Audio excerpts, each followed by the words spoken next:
Thank you all for joining us for this wonderful conversation. Dr. Georgette Bennett is an award-winning sociologist, author, lecturer, and journalist.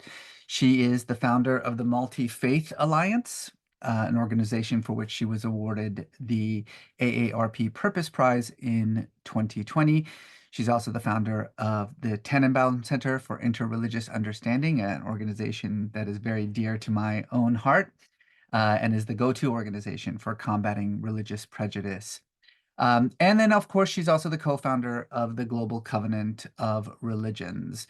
And that focuses on delegitimizing the use of religion to justify violence and extremism, for which I'm sure we will have plenty to talk about today.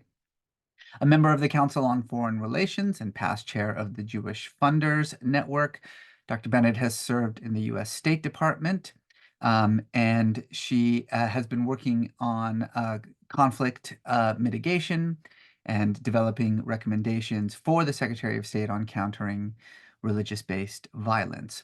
Named one of Forbes' 50 over 50 women of impact, Dr. Bennett's most recent books are Thou Shalt Not Stand Idly By, How One Woman Confronted the Greatest Humanitarian Crisis of Our Time, and the book that we will be in conversation about today, Religicide, Confronting the Roots of Anti-Religious Violence. So without further ado, I will hand things over to Dr. Bennett, who will begin with some introductory remarks before I engage her in conversation and then open it up to all of you. Thank you, Dr. Bennett.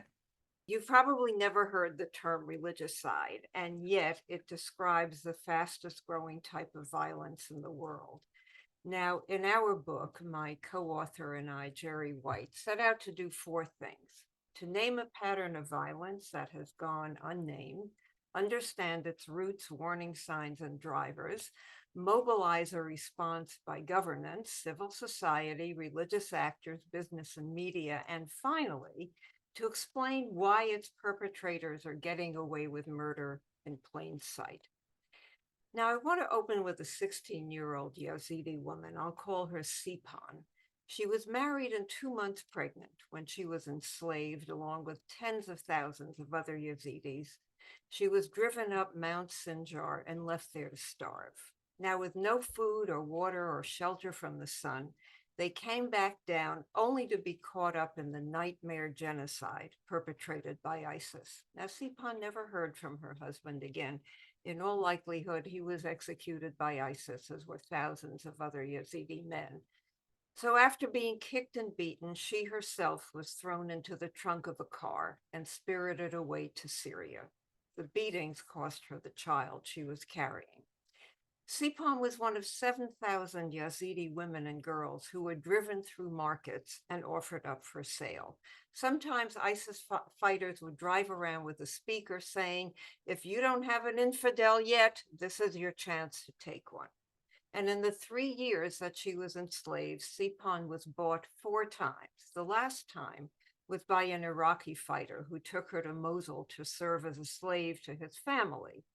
And there she was still raped, beaten, and starved.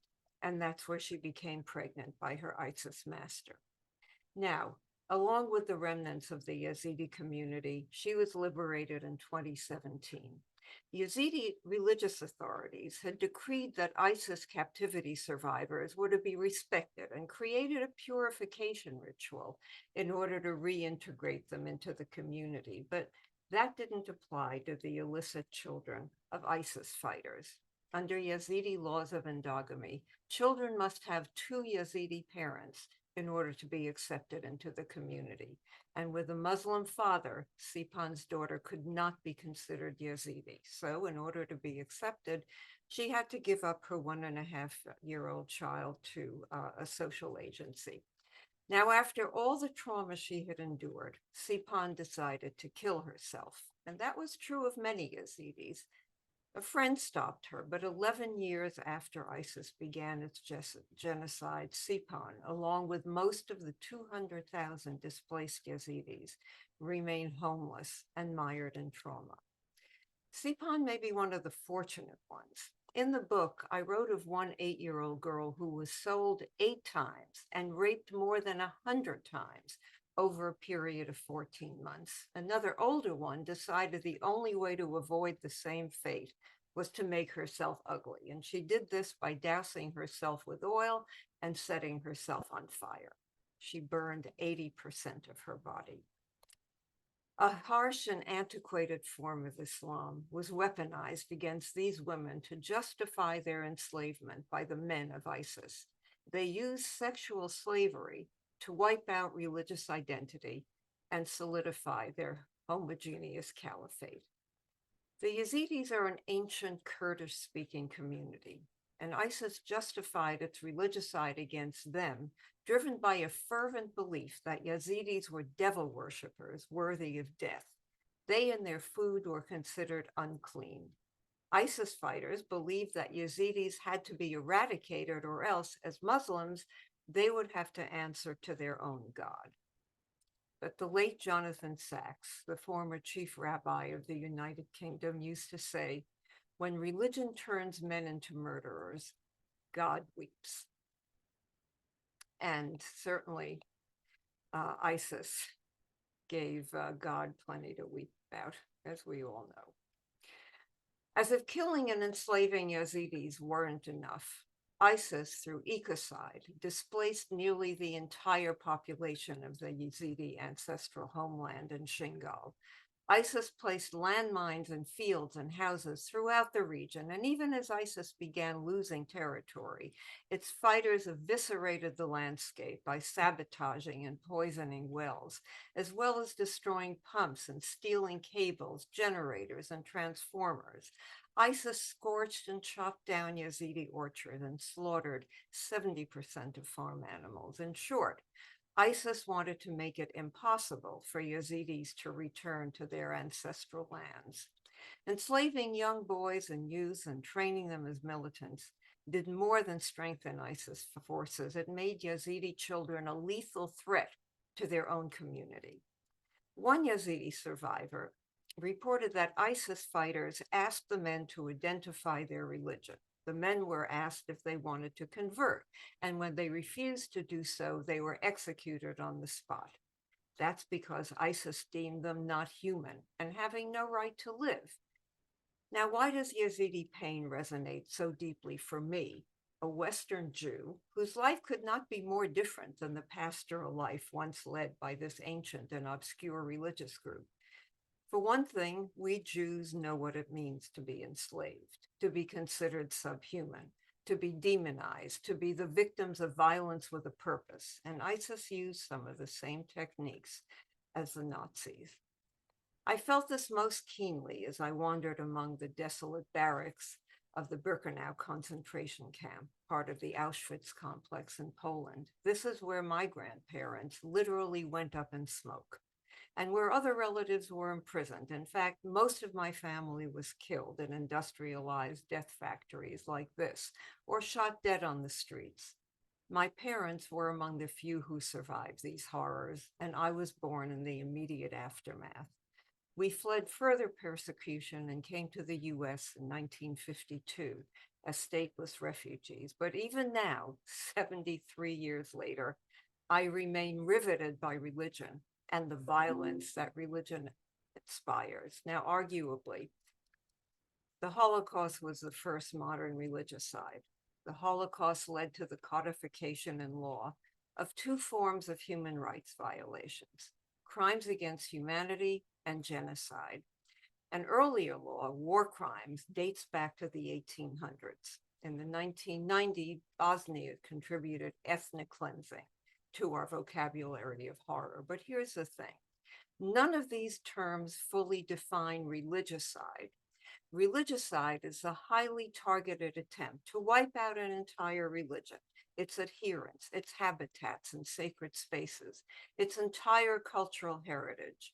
It encompasses all four of the human rights violations I just mentioned, but it goes beyond them. While the active religicide against Yazidis is largely behind us, there are other full-blown religicides happening as we meet today against Uyghur Muslims and Tibetan Buddhists in China, and Rohingya in Myanmar. And arguably earlier religicides were perpetrated by European colonizers against indigenous peoples in the Americas and Australia.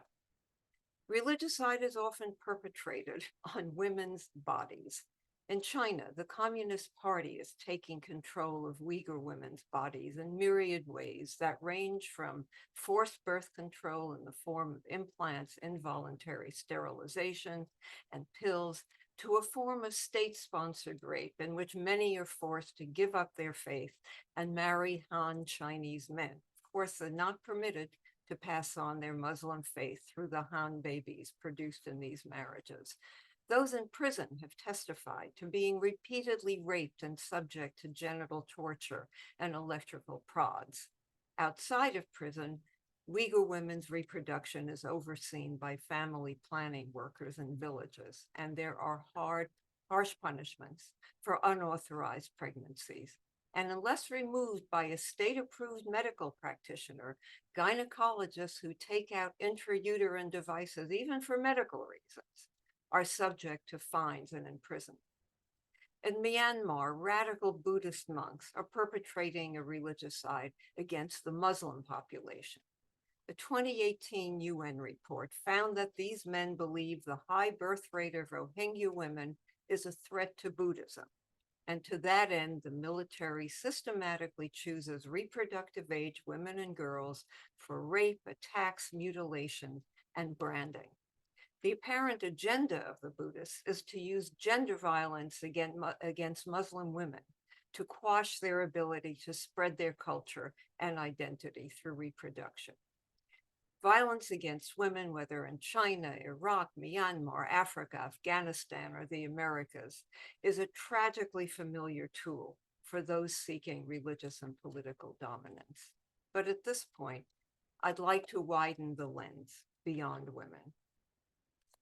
While other forms of violence in the world are decreasing, this form of violence is increasing, and it's growing very fast. And yet, religicide slips through the cracks of our current human rights infrastructure. In order to end it, we first have to name it.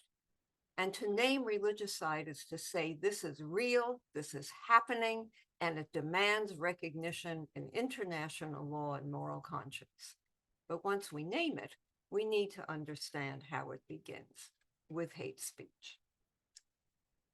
Hate speech is hard to prosecute without violating laws and norms related to freedom of expression, and international laws don't prohibit hate speech. They only forbid incitement. Now, the criminal justice system can only deal with the consequences of hate speech after it turns into a hate crime or mass atrocity. And yet, hate speech is precisely the point at which we need to intervene in order to prevent religicide. There's a clear link between verbal violence and physical violence. It starts with dehumanizing the other with words that empty them of their humanity and reduce them to caricatures filled with contempt. This kind of psychic numbing makes it easy to swing the hate-filled caricature from a lynching tree, or to shove them into the fires of a Nazi oven, or shoot them at prayer in a mosque in New Zealand, or stab them in a synagogue in Manchester. The core precepts of each of the great religions are rooted in love, peace, and respect. But ironically, it's in religion that one also finds the roots of hate speech, and that's because of group narcissism. The idea that one's own group holds a monopoly on truth.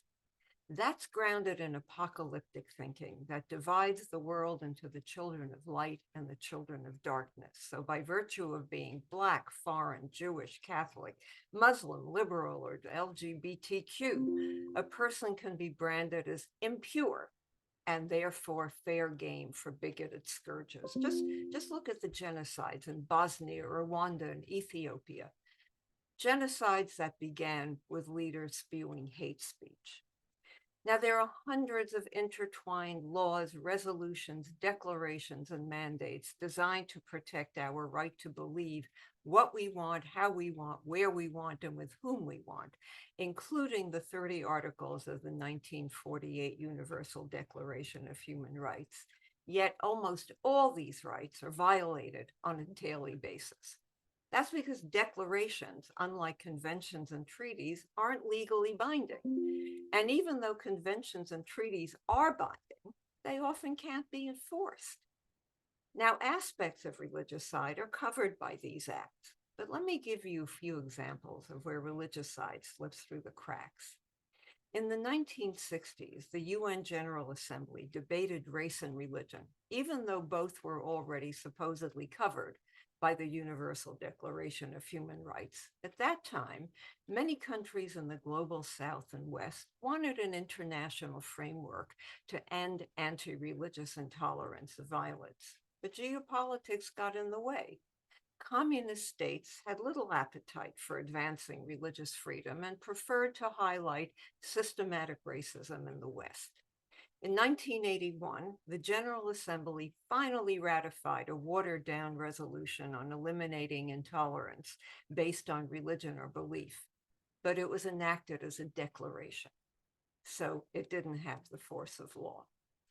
In 1967, there was a UN debate on whether incitement to hatred should be subject to punishment. In the end, it was left to governments to prevent and end discrimination. By making it a local decision, it was naively assumed that the countries would police themselves. International human rights law and the UN statutes are directed at states, but what about non-state actors like ISIS? There's nothing in the existing statutes that brings ISIS to justice. In cases like that, we're dependent on states to act, some of which are failed, some of which are autocratic, and some of which lack legitimacy.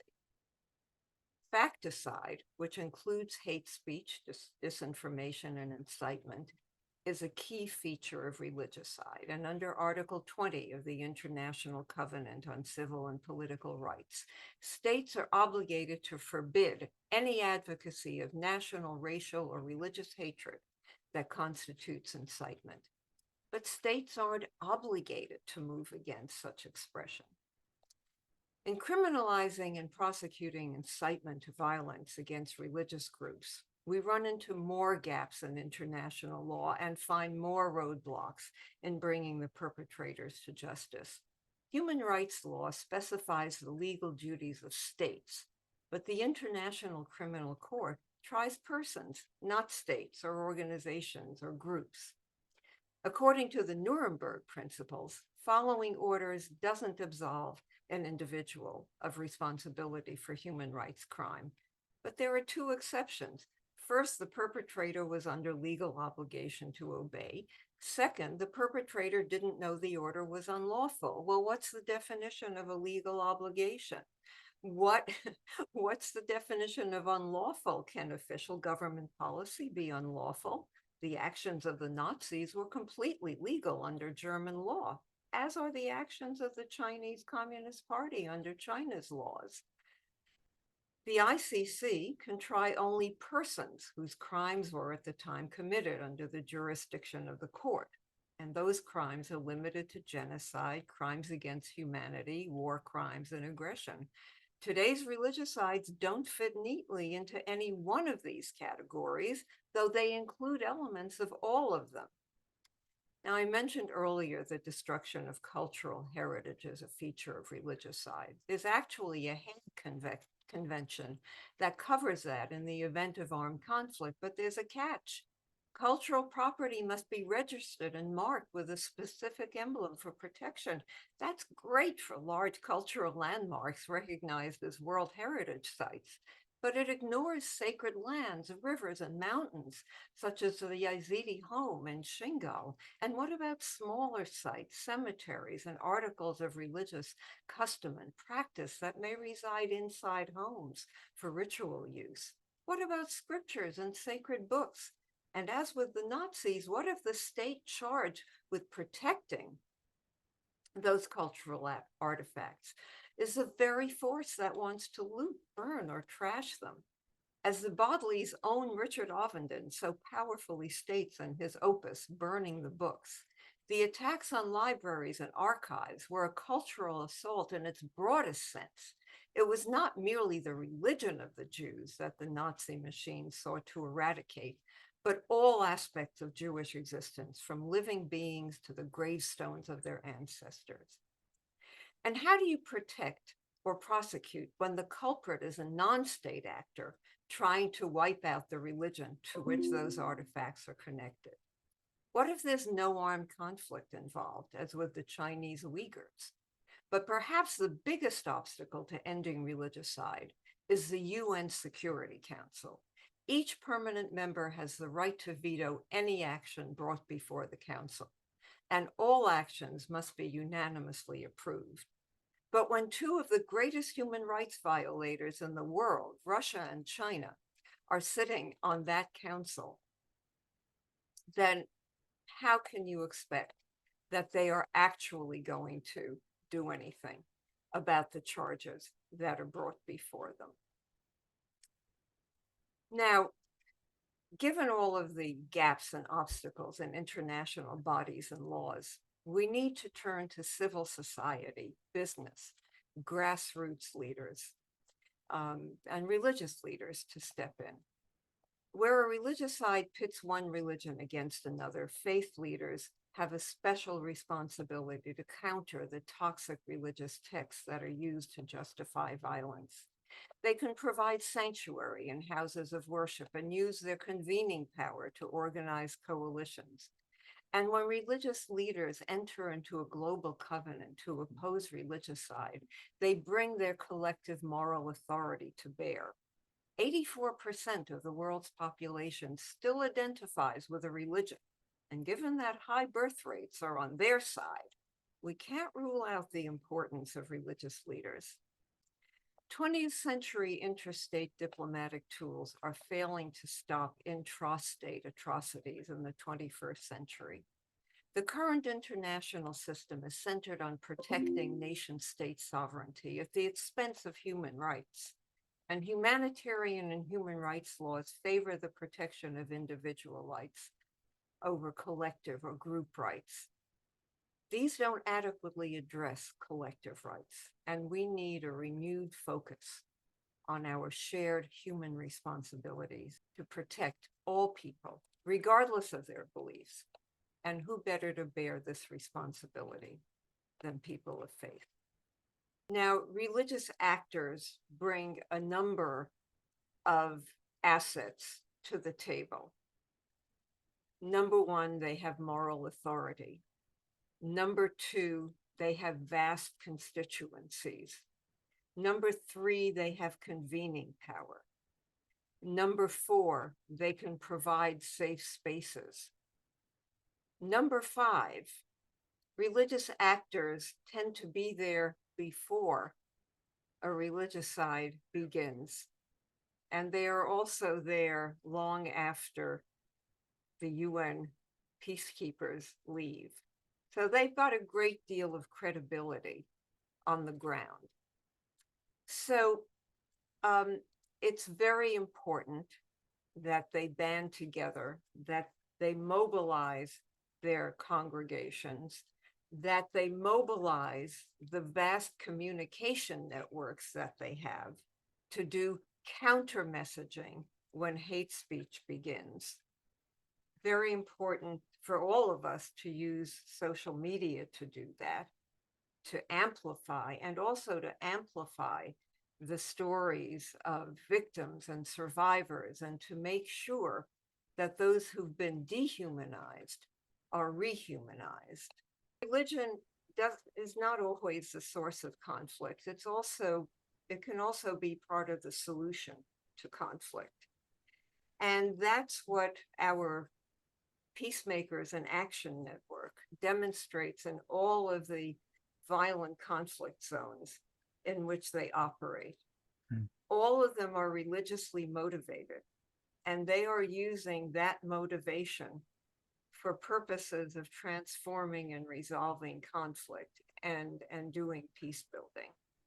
I want to thank the Oxford Interfaith Forum for putting this together, and all of you for joining us, but especially I would like to thank Dr. Bennett for her incredibly enlightening remarks, and for, even though she claims not to be very hopeful, I disagree. I think that there is some real reason for hope and optimism in her remarks. And I thank her very much for the work that she is doing.